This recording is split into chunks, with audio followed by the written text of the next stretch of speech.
Halo Sobat Mentor, kembali berjumpa lagi di program The Editorial yang akan membahas tajuk utama pemberitaan yang tersaji di idchannel.com dan Arjang TV. Bersama saya, M. Budi Santosa, Wakil Pemimpin Redaksi Digital ID Channel. Ya, Sobat Mentor, bagaimana kabar Anda hari ini? Bagaimana pula kabar koleksi portofolio Anda setelah aksi jual masih terus-menerus menekan posisi indeks harga saham gabungan atau IHSG? Sering dengan pilihan sikap sejumlah pasar yang ingin mengambil segera mengentaskan keuntungan yang telah terkumpul sepanjang rally terakhir indeks di zona hijau beberapa waktu lalu. Posisi ini mau tak mau memaksa indeks untuk kembali akrab dengan zona merah sekaligus mundur teratur ke level psikologis selamanya di kisaran 6.100-an. Meski dengan porsi pelemahan yang relatif masih wajar dan cukup sehat. Jadi, apakah Anda termasuk dalam deretan pelupasar yang tengah sibuk dalam mode profit taking tersebut? Atau justru Anda sedang sibuk memilah dan memilih saham-saham mana saja yang dirasa cukup potensial dan memiliki prospek cerah di masa mendatang, namun harganya telah terdiskon cukup dalam. Lalu, strategi seperti apa yang telah Anda siapkan dalam menghadapi kondisi market yang demikian? Deretan isu serta sentimen juga pertimbangan apa saja yang tengah menjadi perhatian Anda sekalian guna mendukung strategi tersebut. Ya, untuk semakin melengkapi referensi Anda dalam menata strategi tersebut, kali ini kami kembali menghadirkan update info terbaru yang datang dari Menara Radius Prawiro dan juga Menara Safruddin Prawira Negara di Bilangan MH Tamrin yang merupakan kantor pusat Bank Indonesia. Di mana kabar terkini datang seputar keputusan mundurnya Peri Warjio dari posisinya sebagai Gubernur Bank Indonesia. Sehingga dengan demikian dipastikan bakal segera digelarnya suksesi kepemimpinan bagi lembaga bank sentral tersebut. Dalam hal ini Presiden Republik Indonesia Prabowo Subianto dipastikan telah memberikan restunya atas keputusan pengunduran diri yang telah diambil oleh Peri Warjio, sehingga perannya kini untuk sementara waktu diisi oleh Deputi Gubernur Senior Destri Damayanti yang ditunjuk sebagai pejabat gubernur sementara dan bertugas untuk memastikan bahwa seluruh tugas dan peran Bank Indonesia dalam ekosistem keuangan dan perekonomian nasional tetap berjalan dengan baik meski tengah terjadi perubahan struktur kepemimpinan di level tertingginya. Begitu ditunjuk sebagai pejabat gubernur sementara, Destri memastikan bahwa keberlangsungan tugas dan wewenang Bank Sentral yang akan tetap terjaga dan berjalan sebagaimana mestinya. Termasuk diantaranya tugas menjaga stabilitas nilai tukar rupiah, memelihara stabilitas sistem pembayaran, serta turut menjaga stabilitas sistem keuangan. Menurut Destri, seluruh tugas tersebut merupakan bagian dari tugas besar Bank Indonesia dalam rangka mendukung pertumbuhan ekonomi berkelanjutan yang dapat menciptakan lingkungan ekonomi yang kondusif bagi pertumbuhan sektor real dan menciptakan lapangan kerja sesuai yang telah diamanatkan Undang-Undang Bank Indonesia. Destri juga menyatakan bahwa dalam menjalankan tugas dan wewenang tersebut, Bank Indonesia tetap mengedepankan tata kelola kelembagaan yang baik dan profesional, serta terus bersinergi dan berkoordinasi dengan pemerintah dalam menjalankan tugas dan amanat masing-masing. Hanya itu, Destri juga menyatakan bahwa dalam keikutsertaannya pada rapat-rapat terbatas bersama Presiden Prabowo pada Senin 27 Juli 2026, di mana Sang Presiden telah menegaskan agar tugas menjaga stabilitas keuangan tetap menjadi concern utama dalam kinerja Bank Indonesia ke depan.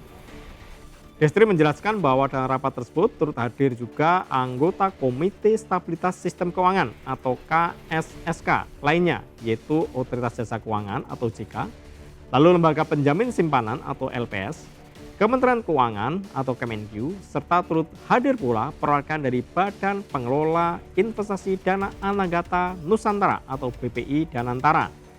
Sehingga Presiden menyebutnya sebagai rapat KSSK Plus. Dalam arahan yang disampaikan, Prabowo meminta seluruh anggota KSSK Plus untuk secara aktif dalam meningkatkan sinergi guna menyusun dan menjalankan berbagai kebijakan yang saling berkaitan antara satu lembaga dengan lembaga lain. Sehingga diharapkan dari setiap langkah yang diambil dapat saling berjalan selaras dan menghasilkan manfaat yang lebih maksimal bagi masyarakat.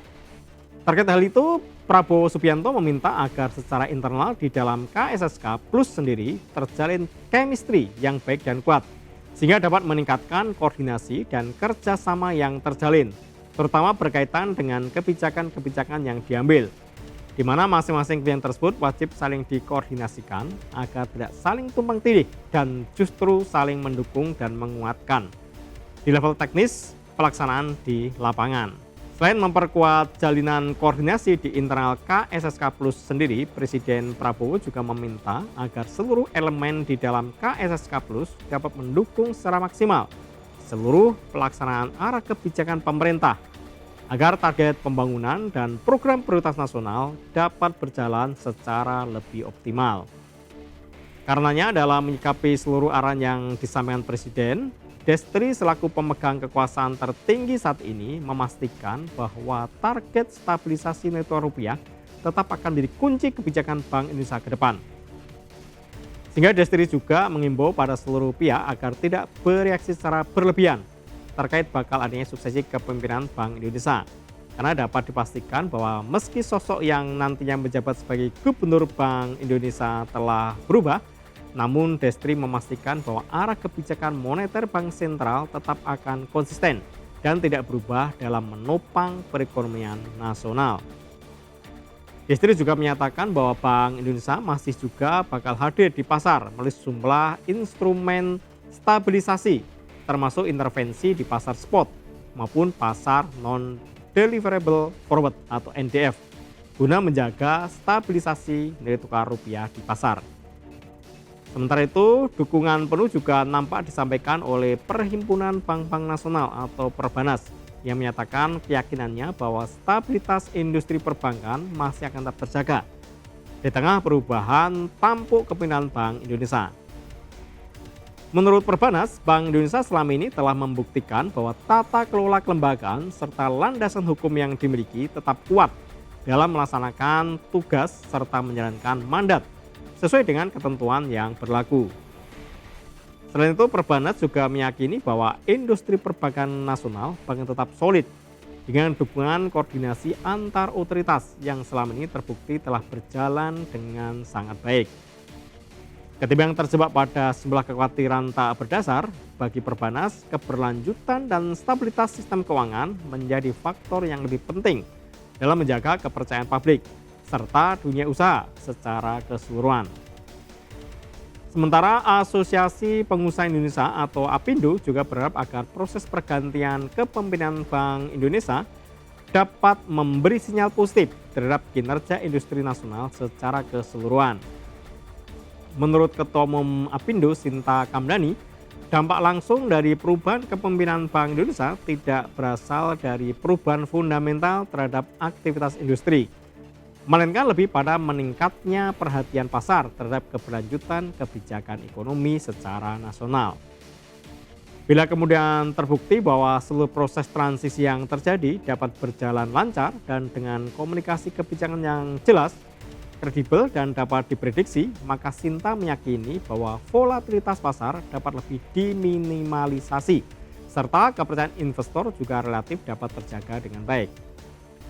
Sebaliknya, Sinta juga mengingatkan bahwa jika pada perkembangannya proses pergantian pemimpin Bank Indonesia ini terjadi berlarut-larut dengan ketidakpastian yang terus berlangsung dalam jangka waktu yang cukup lama, maka hal tersebut berpotensi besar bakal menjadi tekanan terhadap sentimen pasar, nilai tukar rupiah, biaya pendanaan hingga keputusan investasi dari para pelaku pasar. Karenanya Sinta berharap agar proses penunjukan Gubernur Bank Indonesia yang baru secara definitif dapat segera dilakukan agar dapat memberikan kepastian dan sentimen positif terhadap pelaku pasar dan juga pelaku industri, sekaligus memperkuat kepercayaan terhadap keberlanjutan kerangka kebijakan moneter Indonesia. Demikian program di Editorial kali ini, saya M. Budi Santosa pamit undur diri. Pantau terus berita ekonomi, bisnis, dan pasar modal hanya di IDX Channel TV, idxchannel.com, dan media sosial IDX Channel. Sampai jumpa.